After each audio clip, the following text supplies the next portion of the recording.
The Iranian regime had been waiting for that final blow from the sky for years. The mullahs thought the threat would always come from beyond their borders, but they were wrong. The apocalypse did not come to Tehran from the air, but from its own asphalt, its own ports, and its own oil valves. What you are about to witness is not just a wave of protest. It is the most organized, most destructive, and most deadly logistical suicide operation modern history has ever seen. In the south, cranes have stopped at the port of Bandar Abbas, the key point of the Persian Gulf, and ships are waiting trapped in the open waters of the Gulf. In the west, at the heart of the regime in Avaz, oil workers shut down the valves that are the country's only source of cash. And on highways stretching from north to south, millions of drivers turned off their engines, unplugging the life support system of the Islamic Republic of Iran. Trade with China collapsed. The connection with Russia was severed. The 6 million angry workers on the streets are not just protesting the Khamenei regime, they are economically strangling it, suffocating it, and wiping it out. So how did Iran's massive resistance economy, as it was marketed, turn into a crumbling wreck within a few weeks without a single bullet being fired? It didn't happen overnight. However, the big explosion that brought about the end of the regime began on December 28, 2025, in the heart of Tehran, at the Grand Bazaar. The rial's loss of 80% of its value in 2025 alone, and inflation exceeding 70%, meant that for merchants, it was no longer a matter of profit and loss, but a matter of survival. This panic in the market, coupled with merchants closing their shops, signaled the collapse of the regime's resistance economy. The decisive move that broke the backbone of the crisis came on January 11, 2026. Footage from Shiraz documents how a nation's logistics were brought to a halt and how a state became trapped on its own highways. Approximately 1.5 to 2 million drivers turning off their engines physically halted life across Iran. Footage verified and served by Iran International clearly shows drivers using their vehicles as barricades, defying the regime with Javid Shah slogans, completely breaking through the wall of fear. When Shiraz truck drivers and the local business community blocked the highways, not for a simple wage increase demand or a fuel subsidy dispute, but with a much more dangerous and existential motivation for the regime, namely solidarity with the national revolution, the regime's security protocols were caught completely unprepared.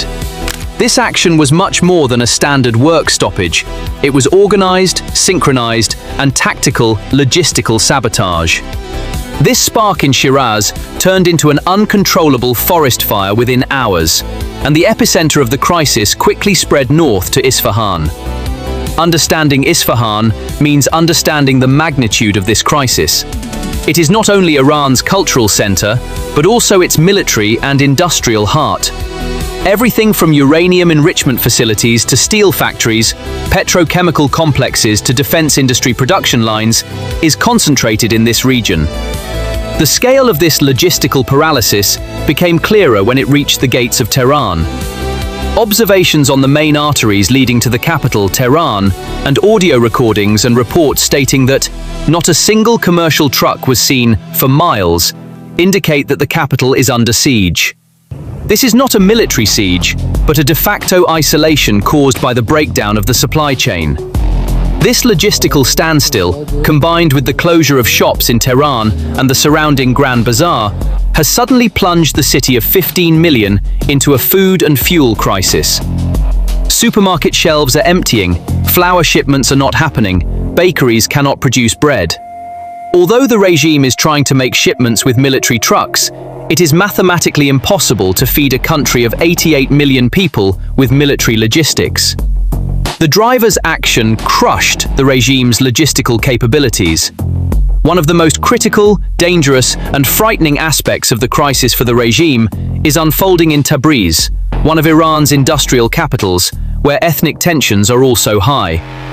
Tabriz is not just a city, it is the regime's Turkish-Azerbaijani fault line. It is reported that approximately 1 million workers have joined the strike here. This figure is enormous for a single city. The strikes in Tabriz have long gone beyond a simple demand for wage increases. Workers here have effectively taken hostage the factories in protest against the regime's policies toward minorities, years of cultural oppression, and economic injustice. Production lines have stopped, and raw material supplies have been cut off. Particularly, the parts manufacturers and machinery manufacturing sector, which are the heart of Iran's automotive industry, are completely shut down. The regime has deployed the Revolutionary Guards, IRGC, to the region to break the strike, threatening and arresting workers. However, the soldiers entering the factories cannot find workers to operate the machines. You can force a soldier to stand guard, but you cannot force a soldier to produce precision parts on a CNC machine. This situation has wiped out the supply of goods in Iran's domestic market. Currently, due to a shortage of parts, cars cannot be manufactured, white goods cannot be assembled, and agricultural machinery cannot be repaired in Iran. This is referred to in the literature as a supply shock and is the biggest, most unstoppable trigger of hyperinflation. However, the real disaster is unfolding at Bandar Abbas port, Iran's gateway to the world and its strategic lung. If a country's ports stop, that country cannot breathe. And right now, Bandar Abbas is clinically dead. The situation here has gone beyond a strike and turned into a port occupation. Between 500,000 and 800,000 port workers going on strike has blown up Iran's sea bridges. This port handles 70% of Iran's non-oil exports. That percentage is now close to zero. This is the main gateway for Iran's food and medicine imports, and it is currently locked. Ships waiting in the open cannot unload their cargo. Goods waiting in warehouses are rotting or falling into the black market. Footage posted on the X platform shows port workers resisting regime forces, clashing with police, and even seizing port administration buildings and taking down regime flags in some areas. This is a transfer of sovereignty. The regime